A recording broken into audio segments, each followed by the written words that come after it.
The Radio Memories Network is brought to you in part by Liberated Syndication.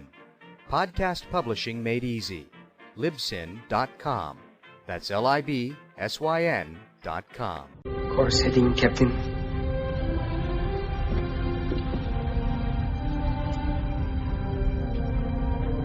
Second star to the right. And straight on till morning. Space Heroes takes us on adventures of Earth-based space policemen who patrolled and explored the worlds of the solar system in the not-too-distant future. Our heroes fight for truth and justice while struggling with evil alien races. Join us as we continue the journey of those early space heroes who inspired us to dream and use our imaginations. Now to this week's Space Heroes journey into the vast unknown realm of space. In the year 1987, at the John F. Kennedy Space Center, NASA launched the last of America's deep space probes. The payload perched on the nose cone of the massive rocket was a one-man exploration vessel, Ranger 3. Aboard this compact starship, a lone astronaut, Captain William Buck Rogers, was to experience cosmic forces beyond all comprehension. An awesome brush with death. In the wink of an eye, his life support systems were frozen by temperatures beyond imagination. Ranger 3 was blown out of its planned trajectory into an orbit 1,000 times more vast. An orbit which was to return the ship full circle to its point of origin, its Mother Earth, not in 5 months, but in 500 years. For 500 years, Buck Rogers drifted through a world in which reality and fantasy merged into a timeless dream. Let's join the Buck Rogers of the 25th century in this week's exciting space adventure. Buck Rogers in the 25th century.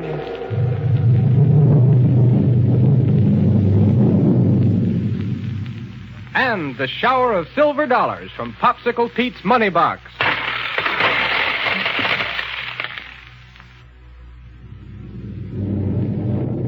Buck Rogers in the 25th century, with its prophecy of all the wonderful things that may occur 500 years from now.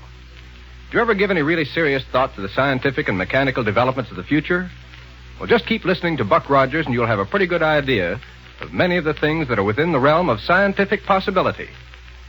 Now, our story so far has taken Buck and Wilma and Dr. Hewer to the city of Ore, deep, deep under the earth, a city abounding in pure gold and radium.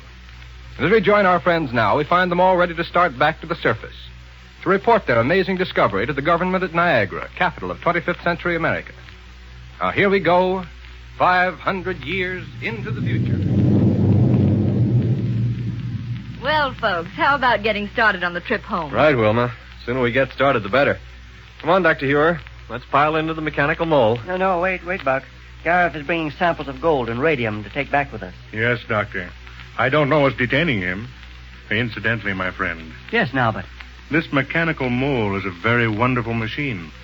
Just how does it burrow its way through the ground, Dr. Hewer? Norbert, the giant heat ray in the nose melts away the ground, and the force rays along the sides push it ahead. Very ingenious. Say, look at the hundreds of people gathered at the other end of this great cavern. Why, yes. Evidently working like Trojans over something or other. Oh, you're right. Too far away, though, to see what they're doing. Look, here comes our friend Gareth, apparently alarmed about something. Well, I hope nothing's wrong. No, but don't let our friends leave us. Something is wrong. Gareth, what is it? Buck, Lieutenant Wilma, Dr. Hewer. What's the trouble? Please, kind people, stay and help us. Norbert, to the supply source. The supply source. What is it, Gareth? A terrible catastrophe has occurred. What? Our entire city may be swept away unless you can help us. What? The warning came to me while I was obtaining samples of our gold and radium for you to take back with you. Warning of what, Gareth? It is something we have feared for a long time, and although we tried to make adequate provisions against the day it might occur, I fear for the safety of my people. Well, now, wait a minute. See them there at the end of the cavern. They're struggling against forces the power of which they cannot comprehend. The life of every one one of them is in danger, but still they try to hold it back. Hold what back, Gareth? The waters, Doctor. Water? Unless the source of our limitless water supply can be stopped up, the entire city of Orr will be flooded. Oh, why didn't you say so? Here, hop into this mechanical mole. We'll go over and see what it's all about. But can you help us? Can you keep the angry waters from filling up this great cavern in which we live? Well, that remains to be seen, Gareth. Right. Get into the mole now. No. Huh? You'll be protected from the flood in this wonderful machine of yours. I can't be. I mustn't leave my people. Gareth. Don't you see, Buck? Gareth. Yes? Now, you're all excited. Calm down and get in here so I can close the metal door. But don't you see... Quickly. If we're going to be of help to you, we can't waste time. Oh, yes, I'm sorry. Yeah, that's better. Here now. Sit right here in this control seat. Thank you. On the way over, you can tell us what's caused this unexpected trouble. Here we go. Oh, I hope we can get there in time to save our city. Well, now tell us all you can about it, so we'll know what needs to be done when we get there. Yes, Dr. Hewer. You must pardon me for being so upset, but news of the impending calamity has shaken me beyond words. Yes, well... Our water supply comes by seepage through a wall of porous rock, there at the end of the cavern. Yes. Any excess was always taken care of by simply allowing it to run down into the ant country through the tunnel system you followed to come here. But now? Now, however, the outlet tunnel has become stopped up. The water is no longer draining away. Well, you know why, don't you? When we followed those tunnels, we used the heat ray on this mold. And then the melted ground settled back and solidified and blocked the tunnels after we passed through. Oh, why did you do that, Buck? Why did you block up the only outlet for the water that can so easily fill up this entire cavern? Oh, we didn't know it was part of your drainage system, Gareth. Oh, no, of course you didn't. I'm very sorry. But now look ahead. Yes? How ineffectually my poor people are attempting to block up the source of the flood. Now, Gareth, why, I'm surprised at you. Why do you say that, Doctor? Why, there isn't much water seeping through that rock formation. Well, why all this excitement? It's so much more than usual. And the channels that carry the water down the streets and into your reservoirs, they're far from overflowing. But they will overflow, and we can't afford to let the water collect in this cavern. Well, what's the matter, Buck? See how the mist around here is clouding up the outside of our metallo-glass window? Yes, Buck. That in itself illustrates the grave danger we're in. Well, how do you mean? Well, unless the water is permitted to run freely away and down into the ground, the heat that permeates our atmosphere turns it into a heavy mist. Yeah? Soon the air will become saturated with moisture. It will disable our atomic power plants and render our radium lighting system useless. Oh, I see. Worst of all, it will reach our chemical supplies and liberate deadly gases. Oh. Helpless and in total darkness, we'll be able to do nothing but wait for the poison to completely fill our city. But that would take days, Gareth. Weeks, perhaps. Why so excited and scared about it all of a sudden? It is the one thing against which we have never been able to provide adequate protection. Oh, I see. Oh, but please, while we talk, the atmosphere becomes heavier and heavier with the dreadful moisture. The efforts of my people to stop the water seepage becomes more and more fruitless. Don't you see? Even now, some of them falter and drop down where they're standing. I can't see very well because of the wetness on these metallic glass... Gareth. Yes, Buck. Can it be the poison gas you mentioned that is making those people drop in their tracks out there? Yes, Buck. Please do something to help them. Yes, we must act immediately. What can we do? Open the door and let me out again. If my people suffer, I must suffer with them. No. Watch. What are you going to do, Buck? Turn on the non-recoil energy projector and aim it straight at the water rocks. Wait, then. Yes, sir? There'll be people in the way.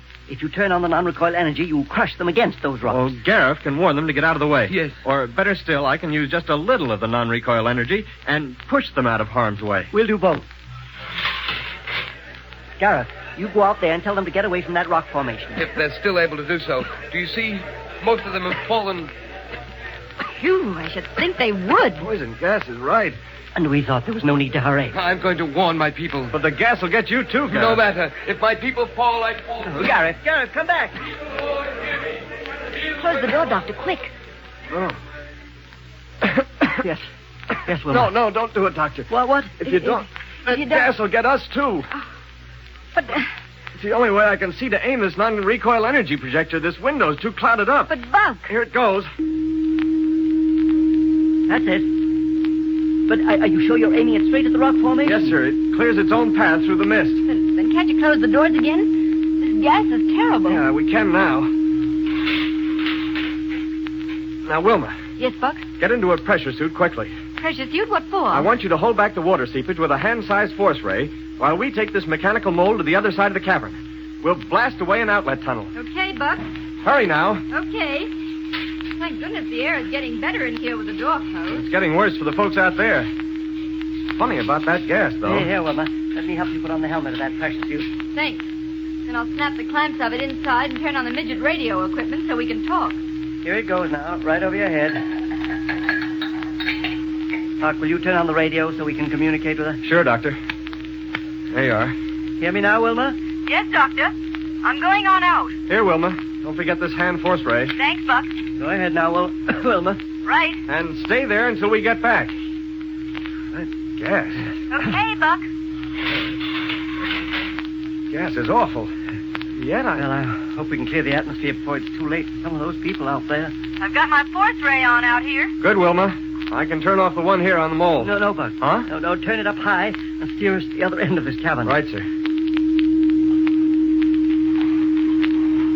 We're on our way. Use all the power you can. We mustn't waste any time. Yes, sir. Managing to hold back that water all right, Wilma? Yes, Buck. It's terrible to see all these people lying around out here. We're doing all we can to save them. Well, hurry. Can you see your way ahead all right, Buck? Not very well, but well enough to get us to the other end of this huge cavern. Well, turn on a bit of the thermic radiation projector to clear the metallo-glass window. Yeah, that's a good idea. That's it. Now, more power. Every minute we take to get over there lets the gas in this place get thicker. We're going as fast as we can. Say, you know something, Doctor? What, Buck? That gas has something very funny about it. Oh, I'm sorry, but I fail utterly to see anything funny about a gas that can do what this has done to the people of Ore. I only hope that whatever it is won't be fatal to all of them. No, it's like something I've smelled before.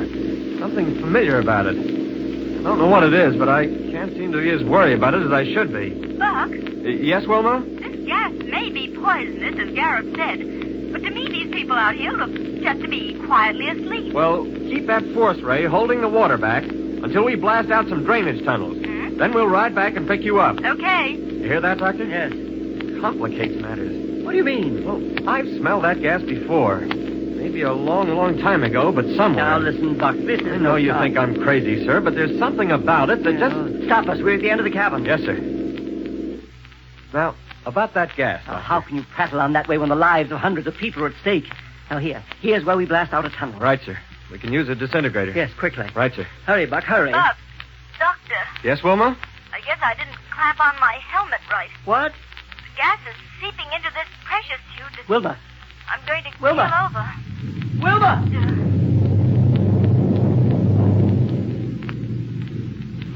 Good night.